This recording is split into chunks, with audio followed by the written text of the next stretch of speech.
Pesach. You've done it. Or have you? But you know what it's about, don't you? Or do you? Sit tight and watch this YouTube video production. You'll enjoy it. Or will you?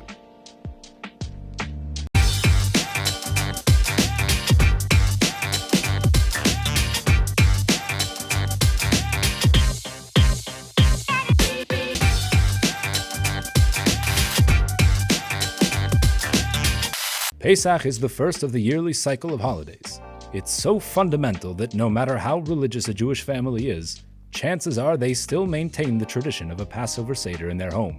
Sure, we tell the story of our history to our children, but what is Pesach really about? If you had to sum it up in one word, what would you say? Go ahead, there are no wrong answers.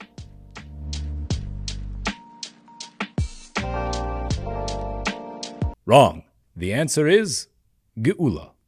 In English, Goula translates to redemption.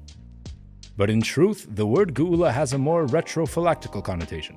It implies an unlocking of hidden potential, a transcendence from a state of limitation and constriction to a state where all capability is fully realized. Pesach is the birth of our holy nation. We were slaves in Egypt. We didn't like it, so God took us out. The Haggadah states that if God had not removed us from bondage when he did, we would have remained in eternal Egyptian slavery. The Hebrew word for Egypt is Mitzrayim, the same letters that spell Meitzarim, constrictions. Do you get it now? It's an allegory. Our redemption is much more than breaking the physical chains that once bound us. It is breaking the chains that bind our minds. This is a gift from God. He uplifted the collective consciousness of the Jewish people and removed all boundaries of perception to the point where we all saw as one the palpable presence of God in all things, in all layers of reality. But as it is given, it is taken away, and we must remember the clarity we once possessed and work to achieve it again. Infused in the night of Pesach is the potential to reach this initial clarity again, available to every Jew who wishes to access it. Do you want to know how to access it? I will tell you, but I have to use the restroom first.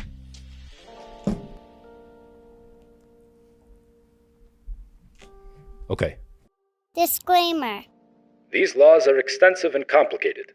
The following is but a basic guideline. Consult your rabbi, or average rabbi, for details. Hummus. The first mitzvah that will prepare you for elevation is the elimination of chametz.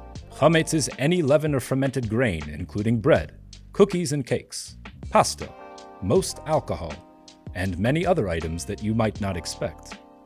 If you go to a store and you don't see a label on your food item that says kosher for Passover, burn it. Preferably outside the store. Chametz represents the cumbersome yet insubstantial illusion of physicality that distracts us from our spiritual goals. To begin our journey and experience Pesach correctly, it must be utterly destroyed. If Pesach lands the day after Shabbos, like it does this year, you will search your home, car, and any other location you own for chametz on Thursday night. Look in your siddur for the appropriate blessing and follow the instructions for denouncing ownership over any chametz that you may have missed during your search. Dear Hummus. The next morning, as early as you can, throw your chametz in a big, awesome fire. But be safe and whatever. Make sure that your fire is big and awesome enough to completely devour the chametz. Normally, this would be done the morning of the eve of Pesach, but since this year we do it a day early because of Shabbos, you should keep enough bread to eat your meals. But beware. All bread must be eaten or crumbled and washed down the sink well before midday on Shabbos afternoon.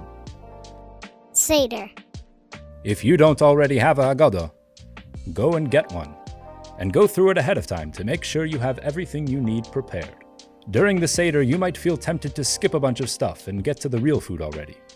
What are you, an animal? Seder means order. In addition to possibly missing essential mitzvahs, like drinking all 4 cups of wine, you are undoubtedly missing parts of the story and teachings that are meant to uplift you.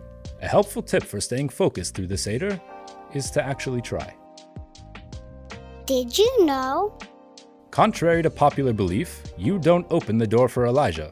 You fill up his cup, Afterward, unrelated to that, you open the door to demonstrate your faith in God's protection for you this night. But Elijah doesn't need the door. You already have a chimney.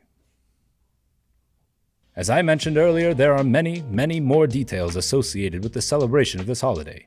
So reach out. In fact, give me a fist bump. This is for the guys only. Ladies, just lean to the left. Fist bump. Also, click the like button on this YouTube video and subscribe to my YouTube channel for more average education. Now admit it, you enjoyed this video, didn't you? Or did you?